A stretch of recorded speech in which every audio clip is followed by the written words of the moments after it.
नमस्कार दोस्तों, आज की इस वीडियो में पॉलिटी के टॉप 50 क्वेश्चन डिस्कस करेंगे जो कि परीक्षा की दृष्टि से बहुत ही ज़्यादा महत्वपूर्ण है।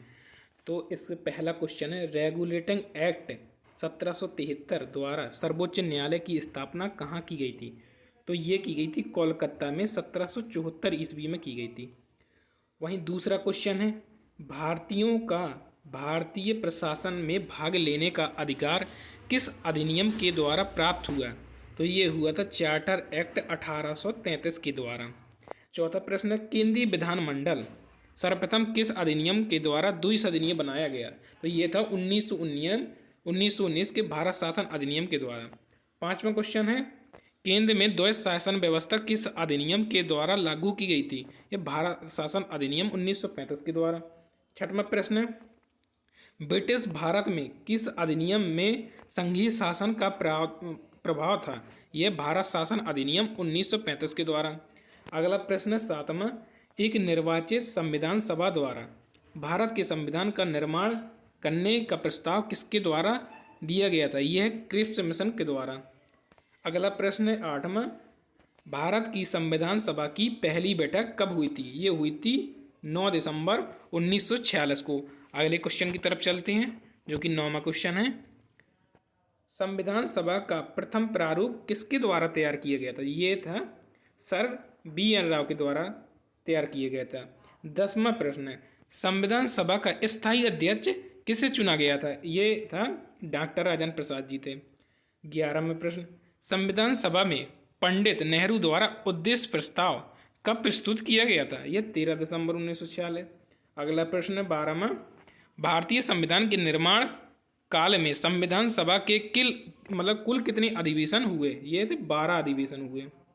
अगला प्रश्न है, भारतीय संविधान के निर्माण में संविधान सभा को कितना समय लगा? 2 वर्ष 11 माह 18 दिन। अगला प्रश्न है, भारत की संविधान सभा में वर्तमान रूप में राष्ट्रीय ध्वज को कब अपनाया? ये 22 जुलाई 1947 को। अगला क्वेश्चन है, संविधान सभा की प्रथम बैठक की अध्यक्षता किसने की थी? ये डॉक्टर सच्चिदानंद सिन्हा ने की थी। अगला प्रश्न है, संविधान सभा की प्रथम बैठक की अध्यक्ष डॉक्टर सच्चिदानंद सिन्हा ने की थी। यह किस प्रकार की अध्यक्ष थे? ये अस्थायी अध्यक्ष थे। डॉक्टर राजेंद्र प्रसाद जो कि स्थायी अध्यक्ष थे।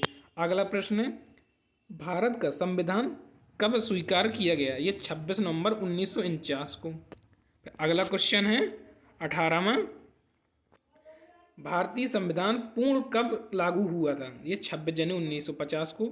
अगला क्वेश्चन है, जन गण मन को भारत के राष्ट्रगान के रूप में कब अपनाया गया था? ये 24 जनवरी 1950 को। अगला प्रश्न है, भारत सरकार द्वारा अशोक स्तंभ को राष्ट्रीय चिन्ह के रूप में कब अंगीकृत किया गया था? ये 26 जनवरी 1950। अगला प्रश्न है, संविधान सभा की झंडा समिति के अध्यक्ष कौन थे? ये डॉक्टर राजेंद्र प्रसाद थे। अगला प्रश्न है, प्रक्रिया नियम समिति और संचालन समिति के अध्यक्ष कौन थे? ये डॉक्टर राजेंद्र प्रसाद थे। अगला प्रश्न है, संघ शक्ति समिति और संघ संविधान समिति के अध्यक्ष कौन थे? ये पंडित जवाहरलाल नेहरू थे। अगला प्रश्न देखते हैं जो कि 24वां प्रश्न है, प्रांतीय संविधान समिति और मौलिक अधिकार और अल्पसंख्यकों संबंध परामर्श समिति के अध्यक्ष कौन थे? ये सरदार वल्लभ भाई पटेल थे। अगला क्वेश्चन है, प्रारूप समिति के अध्यक्ष कौन थे? डॉक्टर भीमराव अंबेडकर जी थे। अगला प्रश्न 26वां, प्रस्तावना के शब्द हम भारत के लोग, मूल अधिकार, स्वतंत्रता, न्यायपालिका, राष्ट्रपति पर महाभियोग, उपराष्ट्रपति का पद कहाँ से लिया गया है? यानी किस देश से लिया गया? ये था संयुक्त राज्य अमेरिका यानी USA। अगला प्रश्न है, विधि का शासन, संसदीय शासन प्रणाली, एकल नागरिकता, द्विसदनीय व्यवस्था, विधि निर्माण प्रक्रिया किस देश से लिए गए हैं? ये ब्रिटेन से लिए गए हैं सारे। अगला प्रश्न है, भाग 1 में कौन सा विषय दिया गया है? ये संघ और उसका राज्य क्षेत्र दिया गया है। अगला प्रश्न है, भाग 2 में कौन सा विषय दिया गया है? ये नागरिकता दी गई है। अगला प्रश्न, भाग 3 में कौन सा विषय दिया गया है? मूल अधिकार दिया गया है। अगला प्रश्न है, भाग 4 में कौन सा विषय दिया गया है? राज्य के नीति निर्देशक तत्व दिए गए हैं। अगला प्रश्न है, भाग 4 का में कौन सा विषय दिया गया है, ये मूल कर्तव्य दिया गया है। अब आगे चलते हैं, जो कि हमारा 33वां प्रश्न है। भारत के मूल संविधान में कुल कितनी अनुसूचियां थीं? 8 अनुसूचियां थीं। उसके बाद आगे देखते हैं, भारत के वर्तमान संविधान में कितनी अनुसूचियां? वर्तमान में 12 हैं, जो कि मूल संविधान में 8 अनुसूचियां थी। अगला प्रश्न है, भारत संघ में नए राज्य के गठन का किस अनुसूची में किया गया है? ये प्रथम अनुसूची है। अगला प्रश्न है, दूसरी अनुसूची में क्या है? ये पदाधिकारियों के वेतन और भत्तों से संबंधित है। अगला प्रश्न है, तीसरी अनुसूची किससे संबंधित है? ये न्यायाधीश आदि द्वारा ली जाने वाली शपथ से ग्रहण है, शपथ से है।